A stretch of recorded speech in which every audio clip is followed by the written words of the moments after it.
They were the envy of every family.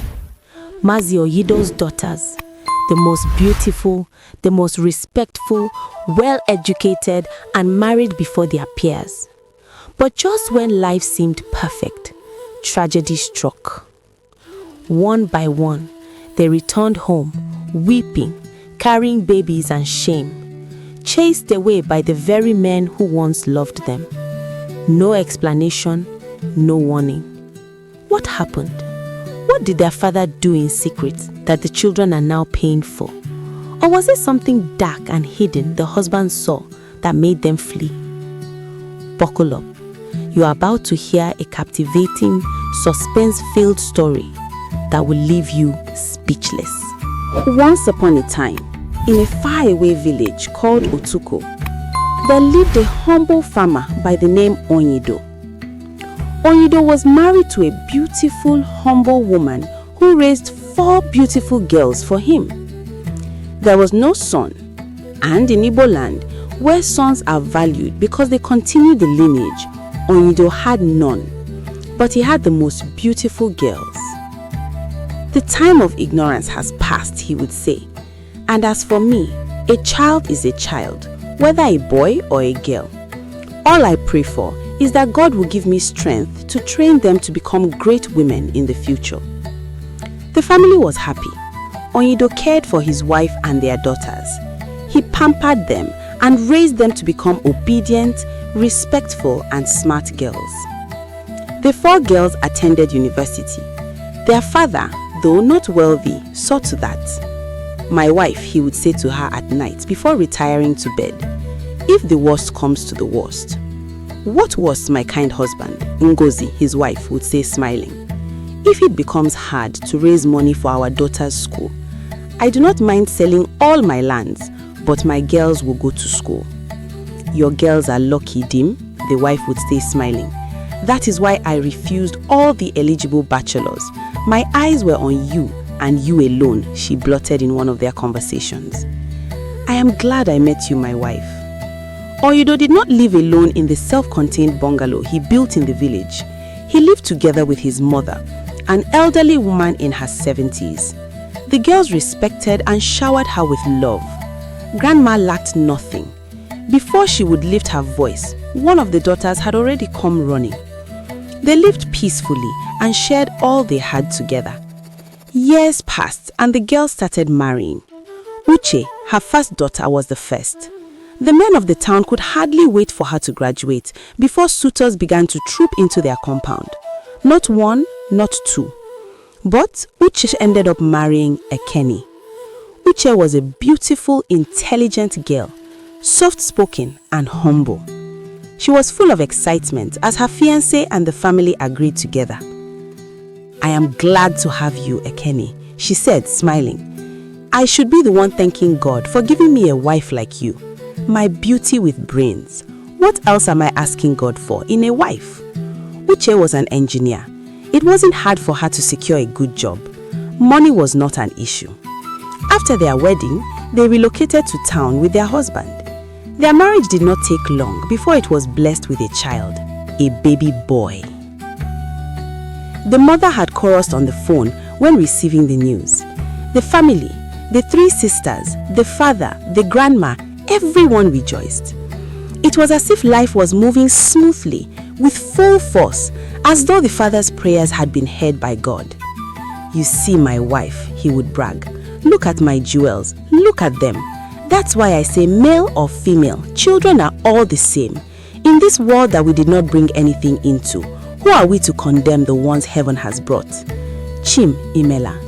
Indeed, my husband, look at us grandparents, they chorused. But their joy was short-lived. Because 6 months after the arrival of the baby, Uche called both parents, sobbing uncontrollably. Papa, I am finished. God, why? Why? She sobbed. My daughter, please calm down and speak to your father. But there's nothing to speak again, Papa. My husband said he is no more interested. Papa, he's getting a divorce. Chimo, the wife chorused. When? What? Uche, when did you ever have an issue and now you are bombarding me with the news of divorce? "I don't know," was all she could stutter. "Pray, Papa, pray." And poof, poof, the phone dropped. The news was devastating to the family. Mrs. Onyido wept. The family was confused. Their in-law was a humble, kind man. What could be the issue? He had never complained, and boom, divorce. "This is not happening," Mr. Onyido muttered. "The first thing tomorrow morning, I am going to Port Harcourt." Yes, he did. But he could not save the marriage. "I am done with your daughter." "But this is strange, my son. What happened? What did my daughter do?" "I do not have to explain myself, Mr. Onyido," asked Uche's father, disappointed. "Has it come to this? What happened to Papa?" "Papa, my foot. Please take the vampire of your daughter and leave before I cause an accident." "My daughter? A vampire?" "Leave my home, sir, or I will break your heart." "All right, Uche, gather your things. We are leaving." "My son, you are making a mistake. Look at your lovely boy." "Do not bring my son into this. When the time comes, we will cross that bridge." Mazi uttered, heartbroken, shocked, speechless, as his daughter sobbed, eyes red from incessant crying. And that was how he brought his first daughter home. It was a shameful situation. Tongues wagged after her arrival. Grandma wept uncontrollably. "It shall never be well with anyone that has done this to my grandchildren. Whosoever that has brought this shame, it shall not be well," she cried. "Do not worry, my child," she added, gently consoling her. "Your mates are not all yet married. A husband will come, one worthy of you." The mother cried, hugging her daughter and her grandson. "It will pass, my child. Keep trusting in the Lord." The sisters all wept together. It was not a good sign on their path. It might drive future suitors away, but they cried genuinely with their elder sister.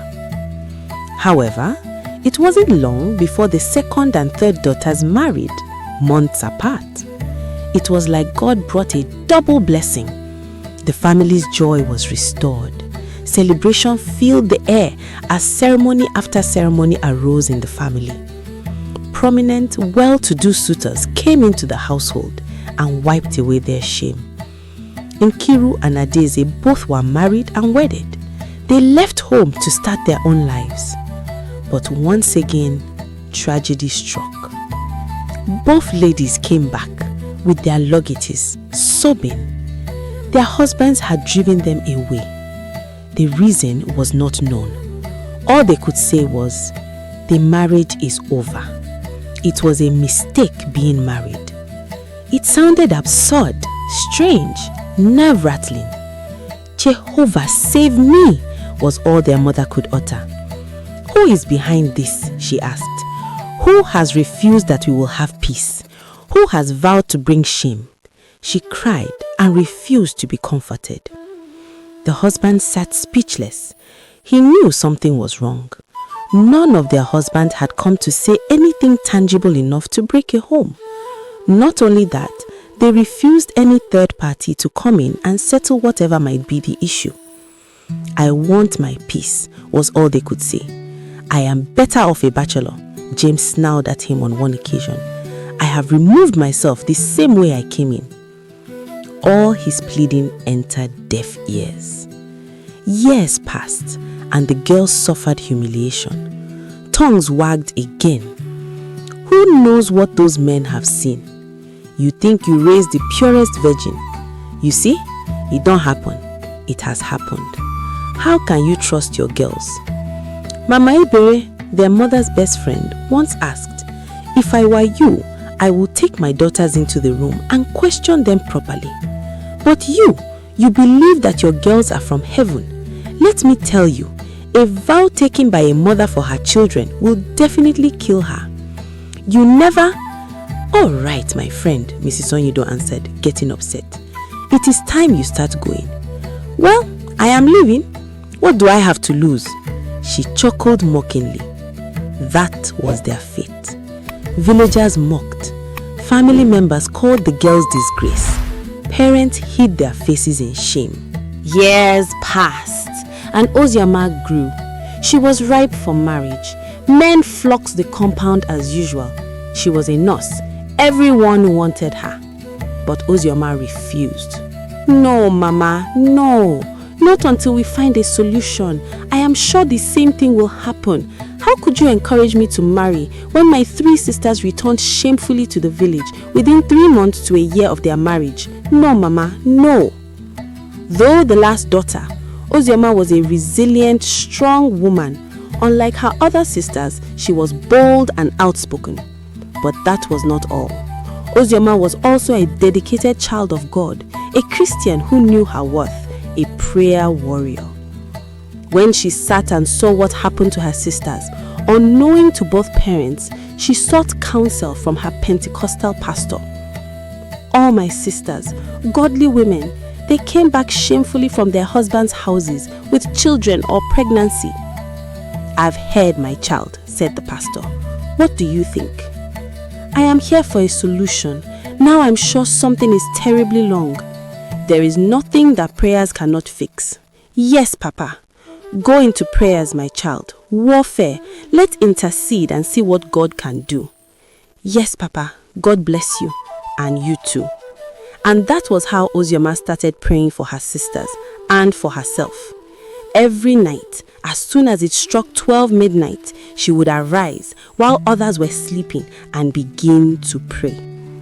Just a simple prayer point.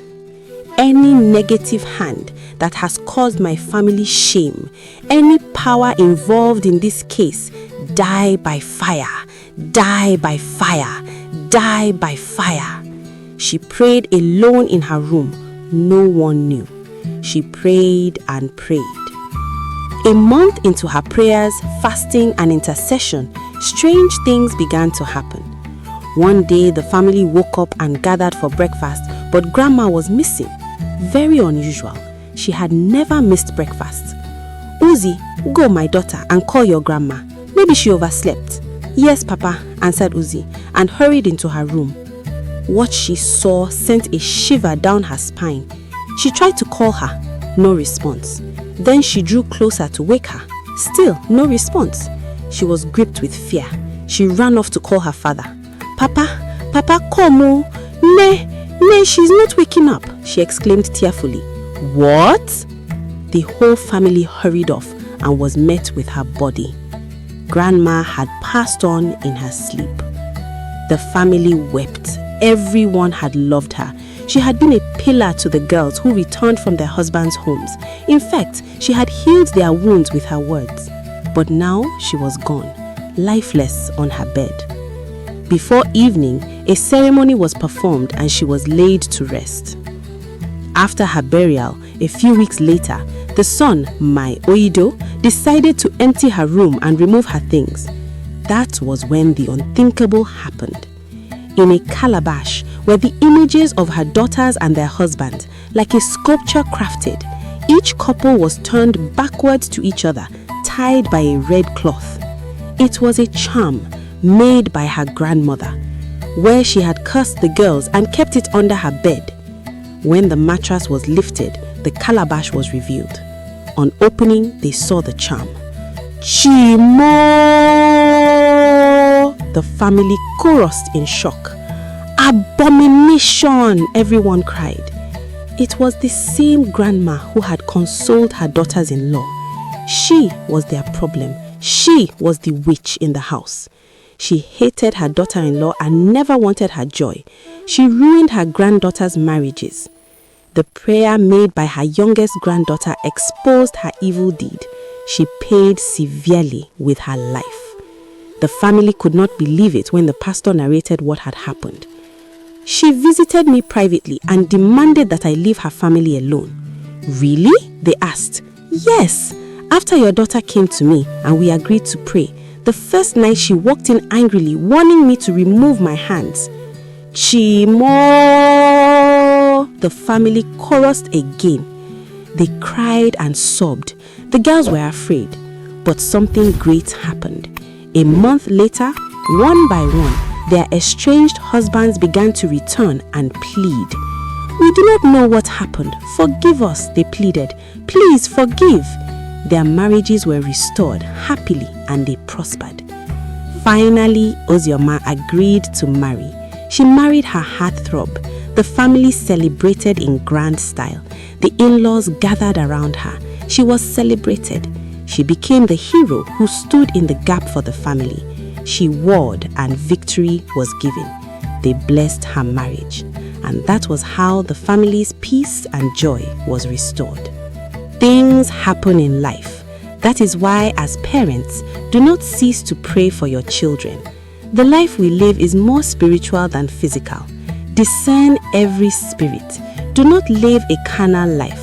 Household enemies are real. If not for Ozioma, the pattern would have continued. Fervent prayer works. The end.